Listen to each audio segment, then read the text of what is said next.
हाँ जी, सबसे पहले हम स्टेप पे आ रहे हैं, स्टेफिलोकोकाई पे। ठीक है, स्टेफिलोकोकाई हमने प्रीवियसली लास्ट वीडियो हमने देखा कि स्टेफिलोकोकाई हमारे पास क्लस्टर्स की फॉर्म में अवेलेबल होते हैं। तो अब स्टेफिलोकोकाई जब हम स्टार्ट करने जा रहे हैं तो सबसे पहले हमें हमारी बुक के अंदर जिस सीक्वेंस में दिया हुआ है हम उसी सीक्वेंस को फॉलो कर रहे हैं। जबकि अगर आप किसी भी बैक्टीरिया की कोई चीज़ करेंगे ना तो सबसे पहले आपने 5 पॉइंट्स को जहन में रखना है, आपने जो जो बताने लाजमी है। ठीक है, सबसे पहले उस बैक्टीरिया की इंपॉर्टेंट प्रॉपर्टीज, ठीक है, जो उसको डिफ्रेंशिएट कर रही हैं बाकी टाइप के बैक्टीरिया से। कोकाई हैं, बेसिलाई हैं, कुछ भी हैं, फिर उसके बाद कौन सा टेस्ट पॉजिटिव देते हैं, कोई स्पेसिफिक कैरेक्टरिस्टिक्स है, स्टेफिलोजेंथिन हो सकता है। ठीक है, कौन सी कैरेक्टरिस्टिक्स उसके इंपॉर्टेंट पॉइंट हैं जो उसको डिफ्रेंशिएट करें बाकी सबसे, वो शो करा रहे हैं कि ये स्टेफ है या ये स्ट्रैप है। कोई भी आपकी जो बैक्टीरिया है उसकी स्पेसिफिसिटीज, ठीक है, इंपॉर्टेंट पॉइंट्स, इंपॉर्टेंट प्रॉपर्टीज। ठीक है, प्रॉपर्टीज के बाद आपने जो दूसरी चीज करनी होती है उस ड्रग की, उस बैक्टीरिया की, वो होते हैं उसकी ट्रांसमिशन। ठीक है, ट्रांसमिशन वो कैसे कैसे ट्रांसमिट हो रही है। ठीक है, आपको 2-3 रूट्स जरूर पता होने चाहिए। ठीक है, वो रूट्स ट्रांसमिशन के रूट्स हो गए। तीसरे नंबर पे आपने जो चीज करनी है वो आपकी पैथोजेनेसिस होती है। ठीक है, उस हर बैक्टीरिया की पैथोजेनेसिस आपको आनी चाहिए। ठीक है, पैथोजेनेसिस के बाद आपके टॉक्सिक फैक्टर्स होते हैं। ठीक है, कि जिसकी वजह से आपका बेसिक डिजीज कॉज हो रही है ना, एक्सोटॉक्सिन उसके, वो आपको पता होने चाहिए। ठीक है, वो एक्सोटॉक्सिन से क्रिएट करता है या एंडोटॉक्सिन करता है, उसके जो टॉक्सिन्स है ना वो आपको सारे पता होने चाहिए। उसके बाद नेक्स्ट आपका पॉइंट आता है जिसके अंदर आपको उसके फीचर्स पता चल गए, क्लिनिकल फीचर। और अब नेक्स्ट में क्लिनिकल फीचर वाला है ना, तो उस बंदे ने अगर वो चीज ले ली है, पैथोजेनेसिस क्या थी? पैथोजेनेसिस थी कि वो उसका डिजीज प्रोसेस क्या था, क्या क्या प्रोसीजर्स हुए उस बैक्टीरिया के जाने के बाद कि डिजीज प्रोड्यूस हो गई। ठीक है, यहाँ तो आपने डिजीज देख ली ना कि ये डिजीज इससे कॉज हो रही है, लेकिन आपको नहीं पता कि वो क्यों कॉज हो रही है। वो पूरा मैकेनिज्म, सीक्वेंस ऑफ इवेंट जिसकी वजह से वो डिजीज कॉज हुई है, उसको आप कहते हैं कि वो पैथोजेनेसिस है। और जब पूरा सीक्वेंस ऑफ इवेंट फॉलो हो गया है तो बॉडी के अंदर क्या क्या सिम्टम्स आनी शुरू हुई हैं, ठीक है, वो आपको पता होनी चाहिए। वो उसके होते हैं कि क्लिनिकल फीचर जिसके क्या है कि उस बंदे ने ये चीज ली है, उसके बैक्टीरिया ने अटैक किया, बैक्टीरिया ऐसे ऐसे उसने प्रोग्रेस किया बैक्टीरिया ने, और उस पूरे प्रोसीजर के बाद आपके पास जो क्या कहते हैं बॉडी के अंदर क्या क्या चेंजेस आने के बाद जो सिम्टम्स ऊपर अपीयर होने शुरू हुए। उसको फॉर एग्जांपल उसको बुखार होना शुरू हो गया है, ठीक है, उसको कोई नोजिया हो रहा है, उसको वॉमिटिंग हो रही है, सारे इसको क्लिनिकल फीचर्स में आ जाएंगे। मैं एक एग्जांपल दे रही हूँ। ठीक है, और आखिरी चीज उसकी लैब डायग्नोसिस। ठीक है, अगर आपको फीचर्स आ रहे हैं, आपको पता नहीं है, आप कैसे डायग्नोस करोगे कि फ्लाम बैक्टीरिया है। ठीक है, तो 5वां पॉइंट आपका आ गया लैब डायग्नोसिस का। ठीक है, अब लैब डायग्नोसिस के अंदर आपने उसके अंदर भी 5 पॉइंट्स बनाने ही बनाने होते हैं। लैब डायग्नोसिस आपको लिखने के लिए आएगी, आपकी बुक के अंदर सिर्फ पैराग्राफ बना के लिखा हुआ है। अगर आप पैराग्राफ लिखा होगा आपको मार्क्स नहीं मिलेंगे, आप उसको पॉइंट्स में डाल के लिखें। तो सबसे पहले आपने जो पॉइंट बताना होता है ना, वो स्पेसिमन कलेक्शन का होता है। ठीक है, सबसे पहले स्पेसिमन या स्मीयर। ठीक है, कौन सा आप ले रहे हैं, कहाँ से ले रहे हैं, पस ले रहे हैं, कोई चीज ले रहे हैं, तो ब्लड ले रहे हैं, म्यूकस ले रहे हैं कहीं से। ठीक है, तो वो आपका स्पेसिमन। लैब डायग्नोसिस में पहली चीज क्या आनी है, स्पेसिमन कलेक्शन। दूसरे नंबर पे उसको स्टेनिंग कौन सी देनी है। फॉर एग्जांपल मोस्टली को ग्राम स्टेन करते हैं हम, gram positive gram negative differentiate करने के लिए। ठीक है, पर अब लेकिन ये कि हमारे पास कुछ बैक्टीरिया ऐसे भी आते हैं जो स्टेन नहीं लेते। ठीक है, जिसमें आपके पास ट्यूबरकुलोसिस का बैक्टीरिया है, वो ग्राम स्टेनिंग नहीं लेता, उसको अलग से स्टेनिंग देनी पड़ती है, और ZN स्टेनिंग उसको कहते हैं, ज़ील नील्सन स्टेनिंग। ठीक है, तो इसलिए ग्राम स्टेन यहाँ पे हम बात तो कर रहे हैं, लेकिन इसीलिए इसको मेंशन करना जरूरी है कि हमने कौन सी स्टेनिंग दी है, और उस स्टेनिंग के नतीजे में ग्राम स्टेनिंग अगर हमने की है तो उसके अंदर पॉजिटिव आ रहा है या नेगेटिव आ रहा है। ठीक है, वो आपको बताना चाहिए। उसके बाद हमने उसकी माइक्रोस्कोपी करनी है। हमने माइक्रोस्कोप में जब देखा तो हमें क्या नजर आया, ऑब्वियसली अगर फॉर एग्जाम्पल ग्राम हमारे पास ये है स्टेफिलोकोकाई है, तो उसकी शेप आपने बता देनी है। कैसा आपको जब आपने देखा है तो उसका कलर क्या आपको नजर आया है, उसकी शेप क्या नजर है, कैसा नजर आया। ठीक है, माइक्रोस्कोपी होगी। उसके बाद आपने कहना है कि उसको कल्चर मीडियाज, ठीक है, कल्चर कि आपने उसको कल्चर पे ग्रो कराना है। उस सैंपल को ना आपने डिफरेंट कल्चर्स पे ग्रो कराना है। ग्रो कराने के बाद आपको उन कल्चर पे ग्रो कराने के बाद जो रिजल्ट्स मिल रहे हैं, पॉजिटिव मिल रहे हैं, नेगेटिव मिल रहे हैं, किस कलर की कॉलोनीज बन रही हैं, ठीक है, वो आपने यहाँ पे लिखना है। फॉर एग्जाम्पल नेक्स्ट आपके आखिरी हेडिंग होती है कि बायोकेमिकल टेस्ट की। ठीक है, आपने कॉलोनीज तो बना ली, उसकी ऑब्वियसली 2-3 बैक्टीरिया होंगे तो आपको नहीं डिफ्रेंशिएट होगा कि कौन सी टाइप से बिलोंग कर रहा है, तो उसके लिए हमें कॉलोनीज चाहिए होती है। कॉलोनीज बनाने के लिए हम कल्चर करेंगे, कल्चर करने के बाद उसके ऊपर हम टेस्ट परफॉर्म करेंगे। ठीक है, ये एक बेसिक लेआउट मैंने आपको बताया। अब हम स्टार्ट करने जा रहे हैं अपनी वीडियो को, अपने टॉपिक को, जिसमें हमारे पास सबसे पहले हमारे पास स्टेफिलोकोकाई है। स्टेफिलोकोकाई अच्छा खासा लंबा टॉपिक है, ठीक है, इसलिए जरा ध्यान से सुनने वाली चीज है। अब स्टेफ की बात करें हम, आपको इसके कुछ फीचर्स तो पता लग गए कि नॉन मोटाइल है, स्पोर्स नहीं बनाता, ग्राम पॉजिटिव है और क्लस्टर्स में है। ठीक है, ये 4 फीचर्स तो आपको पता है। उसके बाद आपने बताना है कि इसकी 3 टाइप्स होती हैं, 3। ठीक है, सबसे पहले टाइप्स आपने कहनी है स्टेफ ऑरियस होती है, दूसरी जो होती है स्टेफ एपिडर्मिडस होती है, तीसरी होती है स्टेफ सेप्रोफिटिकस। सबसे पहले हम आएंगे अपने स्टेफ ऑरियस के ऊपर। ठीक है, सबसे मोस्ट इंपॉर्टेंट इसमें कौन सी टाइप है? Staph aureus. बाकी दोनों स्टेफ एपिडर्मिडस सेप्रोफिटिकस इनका इतना नहीं होता, सबसे ज्यादा मोस्ट इंपॉर्टेंट ऑरियस होती है। ऑरियस को हमने जब इन दोनों से डिफ्रेंशिएट करना है तो हमें एक टेस्ट आना चाहिए कि किस टेस्ट की बेसिस पे हमें पता चलेगा कि स्टेफ तो है लेकिन इसकी आपस में सब टाइप कौन सी है, ऑरियस है या कोई और है। हम क्या करते हैं कि पहला टेस्ट जो परफॉर्म करके जो इनको डिफ्रेंशिएट करे वो टेस्ट होता है कोआगुलेज टेस्ट। पहले हमने कैटालेज टेस्ट किया था। कैटालेज टेस्ट किसको डिफ्रेंशिएट करता था? ग्राम पॉजिटिव को और ग्राम नेगेटिव को, ग्राम पॉजिटिव स्टेफ को और स्टेफ को डिफ्रेंशिएट कर रहा था। कोआगुलेज टेस्ट जो होता है वो ऑरियस को बाकियों से अलग करता है। ठीक है, इसके अंदर ना इसके कुछ स्पेसिफिक फीचर्स हैं, आगे हम इंपॉर्टेंट पॉइंट्स पे पढ़ेंगे। सबसे पहले हम डिजीजेस के नाम देख लें। सबसे पहले क्या होता है, स्टेफ ऑरियस क्या करता है? सबसे पहले एब्सेसिस बनाता है ये। ठीक है, इसके ना मोस्टली जैसे पस टाइप के इन्फेक्शन है जिनमें पस पड़ जाती है, उस टाइप के इसके इन्फेक्शन होते हैं, पायोजेनिक इन्फेक्शन उनको हम कहते हैं। ठीक है, एब्सेसिस, पायोजेनिक इन्फेक्शन। ठीक है, उसके बाद फूड पॉइजनिंग भी इसमें होती है और इसमें आगे हम क्लिनिकल फीचर पैथोजेनेसिस में पढ़ेंगे कि कैसे होती है, अभी जस्ट नाम है। उसके बाद स्कारलेट स्किन सिंड्रोम। ठीक है, स्किन के आप देखें क्या क्या चीजें हैं, पायोजेनिक डिजीज भी स्किन के अंदर होती हैं और स्कारलेट स्किन सिंड्रोम भी हो रहा है, एब्सेसिस भी बनती हैं। ठीक है, उसके बाद skin and soft tissue infection भी है। ठीक है, इसका मैंने एक छोटा सा निमोनिक बनाया हुआ था, आपको शायद समझ आए या ना आए।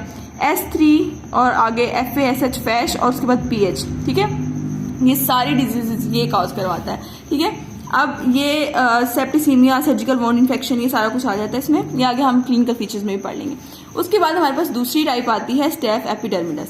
एपिडर्मिडस का आपने एक बात दिमाग में बिठा लेनी है, जहां एपिडर्मिडस का नाम आया ना वहां पे आपने प्रोस्थेटिक वॉल्व इन्फेक्शन की बात कर लेनी है।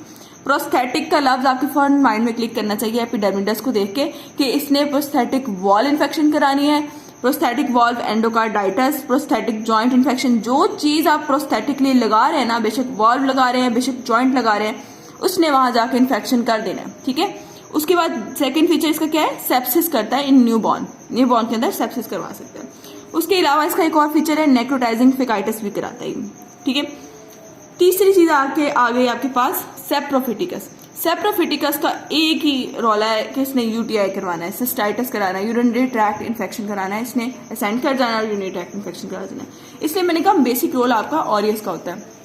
अच्छा, अब हम इसकी इंपॉर्टेंट प्रॉपर्टीज के ऊपर आ रहे हैं। ठीक है, इंपॉर्टेंट प्रॉपर्टीज में सबसे पहले आपने देखना है कि हमें पता है कि ग्राम पॉजिटिव को कहाँ है, हमें पता है क्लस्टर्स में है, ये भी हमें पता है। कैटालेज पॉजिटिव है, हमें पता है क्योंकि इसी कैटालेज टेस्ट ने इसको डिफ्रेंशिएट किया था फ्रॉम स्टेप। ठीक है, उसके बाद इसका विरुलेंस फैक्टर बहुत इंपॉर्टेंट होते हैं।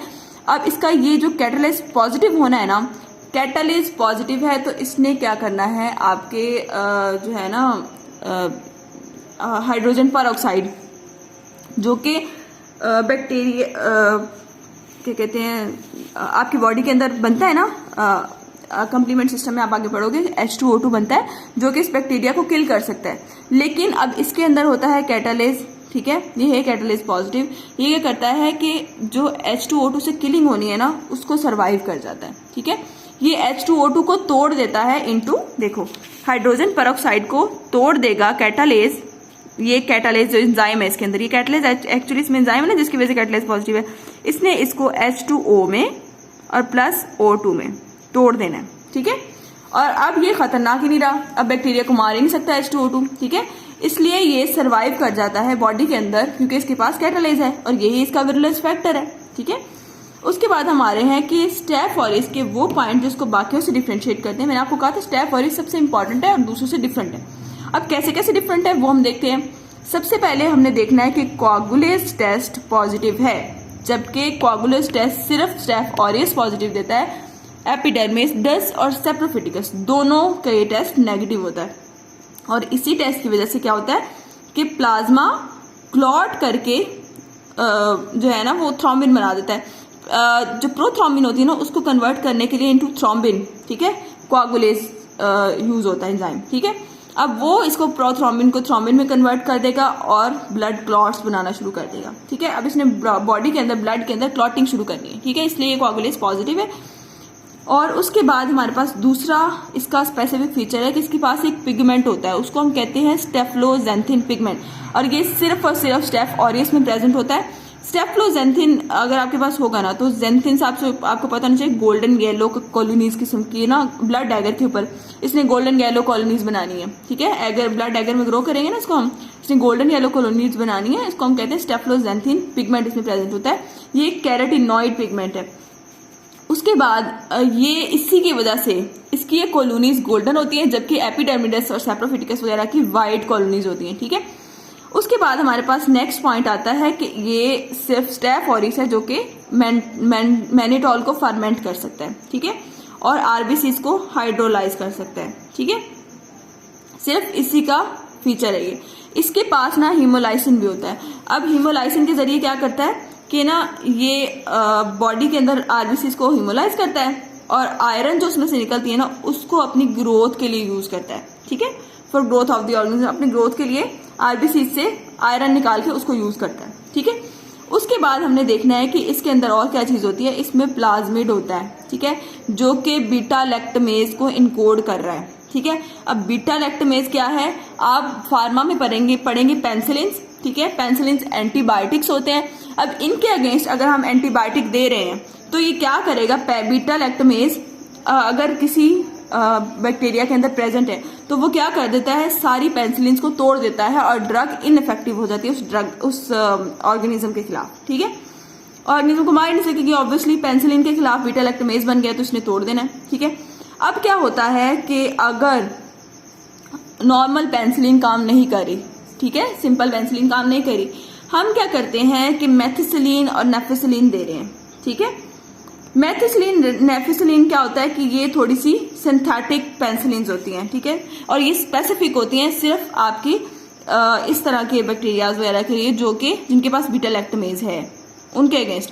अब कुछ जो है बैक्टीरिया इस कदर चालाक हो चुके हैं कि वो बीटा लैक्टमेज जो है ना क्या कहते हैं उनसे रेजिस्टेंट जो पेनिसिलिन होती हैं, ये मेथिसिलिन नेफिसिलिन जो होती है ना, ये जो बीटा लैक्टमेज अगर ऑलरेडी प्रेजेंट है तो उससे रेजिस्टेंट होती हैं। हमने चालाकी दिखाई कि मेथिसिलिन नेफिसिलिन दे दी, लेकिन बैक्टीरिया ने उससे भी ज्यादा चालाकी दिखाई कि उनके खिलाफ भी रेजिस्टेंस डिवेलप कर ली, ठीक है। उनके खिलाफ जो रेजिस्टेंस डिवेलप करेंगे ना बैक्टीरिया, उनको हम नाम देते हैं मर्सा और नर्सा, मतलब मेथिसिलिन रेजिस्टेंट स्टेफ ऑरियस और नेफिसिलिन रेजिस्टेंट स्टेफ ऑरियस, ठीक है। उसके बाद ना अब ये मर्सा वगैरह के भी दो टाइप्स हैं। मर्सा हेल्थ एक्वायर्ड भी है और कम्युनिटी एक्वायर्ड भी है, ठीक है। कम्युनिटी एक्वायर्ड मोस्ट कॉमन है, मोर कॉमन कॉज है स्टेफ इन्फेक्शन की, ठीक है। इसके पास एक स्पेसिफिक फीचर और होता है कि इसके अंदर पीवी ल्यूकोसिडिन होता है। पीवी ल्यूकोसिडिन क्या करता है कि सेल वॉल के अंदर पोर्स बना देता है और बैक्टीरिया की सेल वॉल बिल्कुल जो है ना वो बॉडी के जो सेल्स होते हैं उसके अंदर जो सेल मेम्ब्रेन होती है उसके अंदर क्या करता है, सुराख कर देता है, ठीक है, होल्स बना देता है, तो वो सेल डेथ करवा देता है, ठीक है। उसके बाद उन्होंने कहा कि हमने मेथिसिलिन नेफिसिलिन दे दी, ठीक है, उसने उसके खिलाफ भी रेजिस्टेंस डेवलप करके मर्सा नर्सा बना दिए। अब हमने एक और चालाकी की, ठीक है, उसमें क्या चालाकी की, हमने क्या किया, वैंकोमाइसिन दे दी। वैंकोमाइसिन इनको भी मार सकती थी, मर्सा और नर्सा को भी मार सकती थी, ठीक है। लेकिन क्या हुआ कि बैक्टीरिया ने इससे भी रेजिस्टेंट स्ट्रेन डेवलप कर लिया जिसको हम कहते हैं वीसा या वर्सा, ठीक है, वैंकोमाइसिन रेजिस्टेंट स्टेफ ऑरियस, ठीक है, और वैंकोमाइसिन के अगेंस्ट भी इसने डेवलप कर लिया। अब ये तीनों टाइप्स आ जाते हैं, एक नॉर्मल, ठीक है, जिसमें बीटा लैक्टमेज है, एक वो जो मेथिसिलिन से भी रेजिस्टेंट हो गया है, ठीक है, तीसरा स्ट्रेन जो वैंकोमाइसिन से भी रेजिस्टेंट हो गया है। इसलिए स्टेफ ऑरियस या स्टेफ को ट्रीट करने के लिए मल्टीपल ड्रग्स बारी बारी अप्लाई करके देखते हैं। पहले हम अप्लाई करके देखते हैं ऐसी ड्रग जो कि बीटा लैक्टमेज को कोप करने वाली हो, ऐसी नॉर्मल पेनिसिलिन दे के देखते हैं। अगर उसमें बीटा लैक्टमेज हुआ तो ड्रग इनइफेक्टिव हो जाएगी। फिर हम क्या करेंगे, मेथिसिलिन नेफिसिलिन दे के देखेंगे कि उसमें क्या मर्सा नर्सा वाला स्ट्रेन तो नहीं है। अगर वो फिर भी रेजिस्टेंट है तो हम तीसरी चीज क्या देंगे, वैंकोमाइसिन देंगे। थर्ड लाइन ड्रग आ गई, ठीक है। अगर वैंकोमाइसिन से भी नहीं काम चल रहा फिर हम डेप्टोमाइसिन पे आते हैं और डिफरेंट और आगे हम पढ़ेंगे फार्मा में, तो उसके अंदर हम कोई और ड्रग चूज करते हैं। ये आपकी प्रॉपर्टीज हो गई। तो नेक्स्ट हम इसके कुछ फीचर्स वगैरह पढ़ेंगे। तो हम नेक्स्ट अपना टॉपिक कंप्लीट करते हैं नेक्स्ट वीडियो में, वरना वीडियो बहुत लंबी हो जानी है। तो नेक्स्ट हम इसके पढ़ेंगे important cell wall components and antigen.